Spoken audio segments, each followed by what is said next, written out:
The creation में हम आप सबका स्वागत करते हैं। उत्पत्ति की पुस्तक 1 अध्याय और उसके पहले पद में इस प्रकार लिखा है कि आदि में परमेश्वर ने आकाश और पृथ्वी की सृष्टि की। उत्पत्ति का पहला अध्याय और उसका पहला पद आकाश और पृथ्वी के निर्माण के बारे में बात करता है। आज के अध्ययन में हम परमेश्वर द्वारा बनाए गए आकाश के बारे में जानकारी लेंगे। इसका मतलब है परमेश्वर ने आकाश और पृथ्वी को बनाने के लिए पहले से बनी हुई किसी वस्तु या पदार्थ का इस्तेमाल नहीं किया, यानी आकाश और पृथ्वी की रचना परमेश्वर के मुख से निकले गए वचनों के द्वारा हुई है। बाइबल का यह पद इस बात पर जोर देता है कि आरंभ यहीं से हुआ है।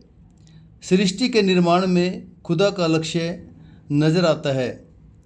सृजा जाना, यानी ऐसा पदार्थ जो पहले अस्तित्व में नहीं था, उसे अस्तित्व में लाने के लिए परमेश्वर ने आवाज़ देकर बुलाया। यिर्मयाह की पुस्तक उसका 32 अध्याय और 17 पद में इस प्रकार लिखा है, हे प्रभु यहोवा, तूने बड़ी सामर्थ और बढ़ाई हुई भुजा से आकाश और पृथ्वी को बनाया है, तेरे लिए कोई काम कठिन नहीं है।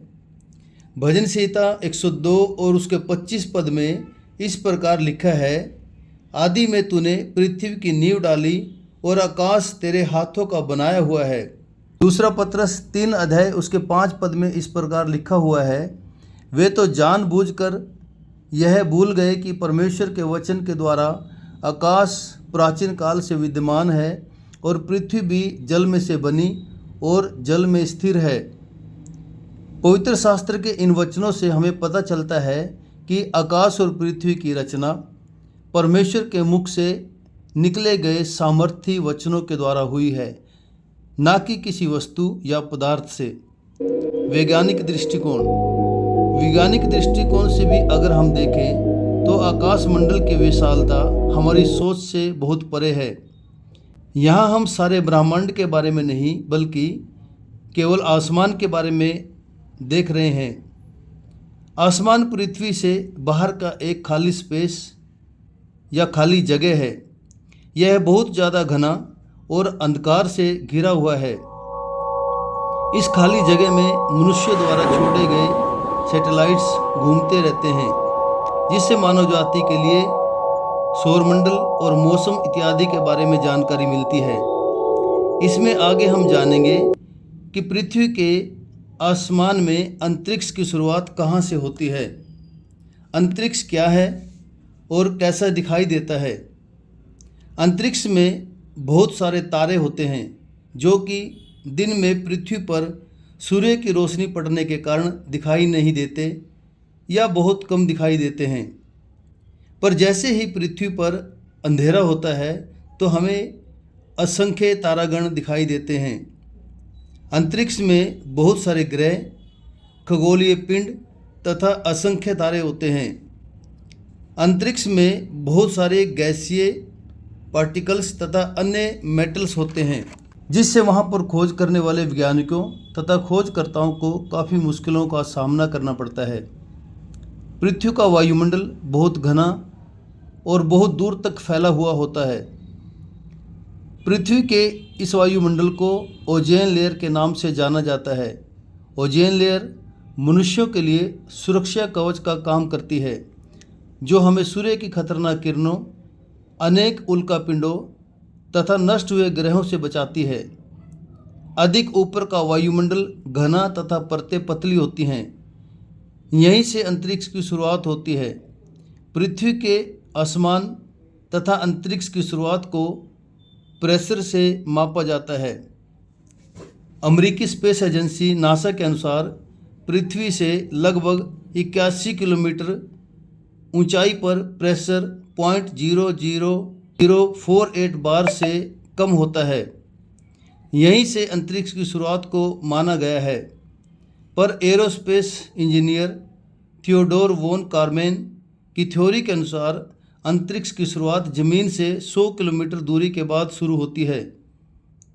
उसकी इस थ्योरी को कई सारी वैज्ञानिक एजेंसियों ने मान्यता दी है और पृथ्वी से 100 किलोमीटर की ऊंचाई पर कार्मेन लाइन के नाम पर एक काल्पनिक सीमा रेखा का निर्माण किया गया है जिसके पार अंतरिक्ष की शुरुआत होती है। 100 किलोमीटर के नीचे के हिस्से को पृथ्वी का वायुमंडल माना गया है। आज भी पृथ्वी के वायुमंडल तथा अंतरिक्ष के बारे में अध्ययन होते रहते हैं। अगर हम पृथ्वी के वायुमंडल को लेयर के हिसाब से देखें तो मुख्य 5 लेयर के बारे में पता चलता है। पहली लेयर ट्रोपोस्फेयर जो ज़मीन से 12 किलोमीटर की ऊंचाई तक फैली हुई है। दूसरी लेयर स्ट्रेटोस्फेयर जो ज़मीन से लगभग 50 किलोमीटर की ऊंचाई तक फैली हुई है। वायुमंडल की तीसरी लेयर मेसोस्फेयर जो ज़मीन से लगभग 80 किलोमीटर की ऊंचाई तक फैली हुई है। वायुमंडल की चौथी लेयर थर्मोस्फेयर जो ज़मीन से लगभग 700 किलोमीटर की ऊंचाई तक फैली हुई है। और वायुमंडल की अंतिम और 5वीं लेयर जो सबसे भारी लेयर मानी जाती है एक्सोस्फेयर जो ज़मीन से लगभग 1000 किलोमीटर की ऊंचाई तक फैली हुई है। इस प्रकार देखा जाए तो जो 100 किलोमीटर पर कार्मेल काल्पनिक लाइन जो खींची गई थी वह वायुमंडल के अंदर ही है। फिर भी कार्मेल लाइन को ही अंतरिक्ष की शुरुआत का केंद्र बिंदु क्यों माना गया है, इसके पीछे भी कुछ कारण है। वह है पृथ्वी से 100 किलोमीटर की ऊंचाई तक किसी भी एयरक्राफ्ट या रॉकेट को हवा में उड़ने के लिए एरोडायनेमिक लिफ्ट की ज़रूरत पड़ती है, क्योंकि इन भूवजनी एयरक्राफ्ट या रॉकेट ऊपर उठाने के लिए बहुत ज़्यादा एनर्जी की ज़रूरत पड़ती है।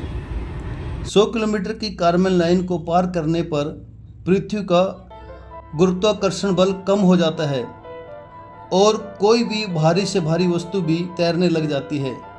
100 किलोमीटर ऊपर पहुंचते ही एक खास एनर्जी अपना काम करना शुरू कर देती है जिसे ऑर्बिटल वेलोसिटी कक्षीय वेग कहा जाता है, जो उड़ने वाली किसी भी भारी वस्तु का संतुलन बनाए रखती है।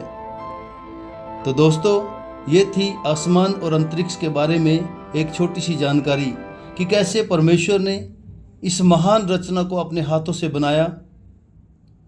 परमेश्वर एक महान अद्भुत रचनाकार है और सारी सृष्टि का निर्माण परमेश्वर के हाथों की कारीगरी है। आपको यह जानकारी कैसी लगी कमेंट में ज़रूर लिखें। धन्यवाद।